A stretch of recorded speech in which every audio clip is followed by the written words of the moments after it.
something that God put in all of us. He gave us all free will. God gave everybody free will, and with that free will, that gives you the option to accept or neglect. Okay. And a lot of people, that's just human nature. As humans, we are very selfish. We want what's ours. Okay. Even when you have children. I've seen situations where one or two of the parents be jealous of their own child when they come into the world because the focus comes off of the mate and goes to the child. I've seen scenarios like that. Real talk. I've seen that. I've seen that so many times where the man usually gets the attention from the woman. Then when the child comes into the mix, the energy transfers to the child, but with no prevail, the man do not understand. So he sit back and he pouts and he starts pushing away from his responsibilities. And it's kind of weird to explain, but a lot of situations, what you have to do is take yourself out of the situation you in and kind of be the third person. And I really think in life, if we do that more, if we take, and everybody, it's called reevaluation. Everybody need to reevaluate whatever situation you in. Don't just look at the situation like from your standpoint. Kind of put different characters into it. It's kind of hard. It's kind of hard to break it down. What I'm saying, but I'm gonna say it like this: third person. Picture yourself as the third person. Okay, you know the situation because it's your life, but imagine being somebody on the outside looking in your life. Because it seems like for some reason the person on the outside looking in always have a better perspective. And they always be able to see stuff that 9 times 10 we don't have time to pay attention to because we're too busy living. But what we have to do as humans is humble ourselves, and we have to erase that selfishness as much as possible because it's all in the Bible. That's the only way you can come to God. You have to humble yourself. And I'm not trying to preach. I'm not a member of nobody's church, but I know the word because I am of God and I am of this earth. So with that being said, the more you humble yourself and you take that selfish away from you and you put other people before you and you become more modest, that's when everything else will work out. But I really think back to your question, back to the answer to your question, I think the fact that us being human and the fact that we do all possess that selfish trait, that's what stops us all from being great in any instance. Not just being a male, not just being a man, but any instance. That's what really stops us from being great. Chris over here itching to get in. Jump up in here. I'm itching too, man. Come on, get you some of this, man. Selfish trait. Hey, I mean that's like being a man for real when you're humbling yourself because you humble yourself because you got to put other people before you. You know, just like you got your wife or your girl. But that's a problem with a lot of people. That's a real problem. Yeah, I know a lot of cats that rather go get himself a brand new pair of J's. Come on, man. He'll go buy he'll go to Dollar General and go buy a $5 pair of Pampers, but gotta go with the brand new J's. I don't get that. I'm glad I was in my kids' life from day one. Yeah. But you know what? I gotta be transparent. You nailed one thing where when the child arrives, sometime that father feels neglected. Right. And believe me, if you see me walk around with iPhone, Jordans, brand new this, and swagging like that, you best believe my child got 10 times that. Well, no, I'm the bond though between the male and the female. Right. Okay. If that bond is strong and they're on the same team, right, and on the same page, communicating, when that baby comes, it does happen. Because the baby is getting all attention. But if you're strong and got that strong bond, you're gonna put aside time for your mate. Yeah. Okay. You're gonna go the extra mile because you cherish that relationship. Right. I think that we just laying up with everybody. Well, I think that goes back. And, I mean, because I was. Yeah. Okay. And we're not back to a previous show. We're not making those smart decisions when it comes to choosing a mate. Yeah.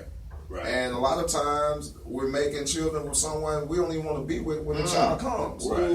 And that leads to something we really have to deal with today. And we're not doing a good job dealing with it, I believe. Right. Okay. It's blended families. Right. To successfully have a blended family, a man has to put his ego to the side sometimes. I've been on both sides of it. Okay. I've been the man trying to get into my daughter's life, and my life wasn't together. Okay. And I got another guy on the other end who's trying to be with the woman I was with, and it's like, nah, we don't want them around.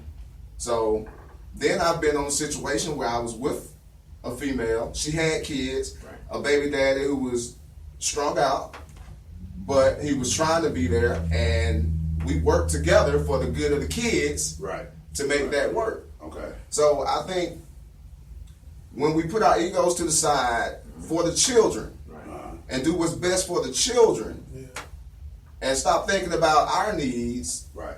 we'll have more success. So I think that takes us back, because I wanted to circle back on that emotion thing, because when you first hit that one, I struck a nerve up in here. Because They dropping man, bones. but they straight, it's like Afghanistan up in here today. That we blowing away this stereotypes and these myths of the distinction between males and man here today, y'all. So y'all hopefully are taking notes and getting closer to finding the royalty within, but as far as it regards to being male versus man, but that emotional thing. Let's chop that up for a minute, because society and stereotypes tell us that as men, we ain't supposed to show no emotion. We supposed to just get it done. Right. And some of us get that twisted and think that that means that we don't have to be mindful of being humble, of being unselfish. And we just, as long as we coming in, we bring the bacon in, we ain't got to be attentive to the emotional needs. And I know for a fact that I struggled with that for a long time, before I realized the importance of, first of all, people don't just assume what I'm thinking. Right. Like you were saying, it's easy to see, it's hard to see the picture when you're in the frame. And when other people start telling you about yourself, That's when it clicked. that's when it clicked. And so from an emotional perspective, it's hard for us to receive that as guys. Right. Whether you're a male or a man, it's hard to receive, because you got the ego thing. So what, Till they break it down. till they break it down. So what y'all, I mean, seriously, let's help somebody out here today that's out there in King Cole land, dealing with that emotional thing from a male and or a male perspective. What's some of the missing elements or the missing pieces? You dropped that bomb, Quill. Start it off. So when you say emotionally not there, what put some meat on that, bro? Well, if I'm gonna start, I have to speak from my personal experience. That's what's up. That's what's up. And like I've said before, sometimes I'm a wall, and emotionally I'm not there. That's like one of the things I know I have to work on, and I constantly do, because it's been times people like, you just don't care about nothing.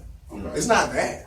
It's not that at all. Okay. I overcare. Overkill. Yeah. But like you said, our society doesn't. Nobody wants to see me go out here. Oh man, just being all emotional. Yeah.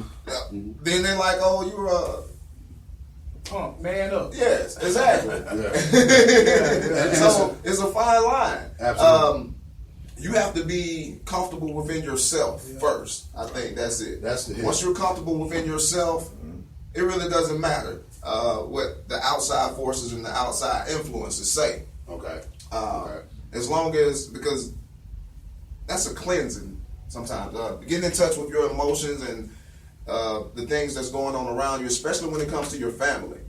That's it's cathartic. It's a cleansing. It releases some of the anger maybe you may have, or some of the emotional issues you may be going through. So definitely start with yourself first. I would say that, and be keen, be in tune to those you care about and how they're perceiving your actions, Right. how you're affecting them. Because a lot, when we do something, we affect those who love us. Right. Yeah. And sometimes we might not even be thinking about it. So we need to be careful of the ones we love's emotion too.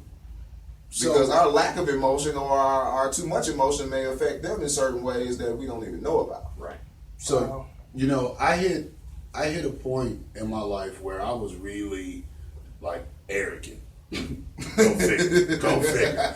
And I'm still growing too. He ain't done with me, right? Absolutely. But seriously, I am, like Quill said, trying to daily reinvent myself and be a little more conscious, despite what the stigmas and the stereotypes are. And it's tough. It's tough because the game is not in our favor. Right. First of all, so let's not get it twisted. But that does require a little bit of extra energy on our part. And I read this one book. I read a lot, but I read this one particular book, the Men Are From Mars, Women Are From Venus. Yeah. Right. And to Krilla's point, you got to be in tune with what's going on with those that love you. And that book really, when I was on my journey back, it wasn't before I lost everything, and I really became conscious and tried to learn more. But what it said or suggested in there was that men and women process things differently. Yeah. So what I may say or think that, like I said earlier, they think they should just understand what I'm saying. Yeah. And I really was arrogant with it for a while. I was like, okay, well, why don't they get it? Right. You know, I'm real clear, I'm very articulate. What's the problem? Why don't they get it? And what I didn't realize was I really was not in tune with the emotional state, the journey of that person that I was with. Right. And that has a lot to do with how we interact. Absolutely. You know, not only in intimate settings, but even in just our general relationships. If you don't know what's coming, what that other person bringing to the table, it's kind of hard, you know, to really be in tune without being conscious of that.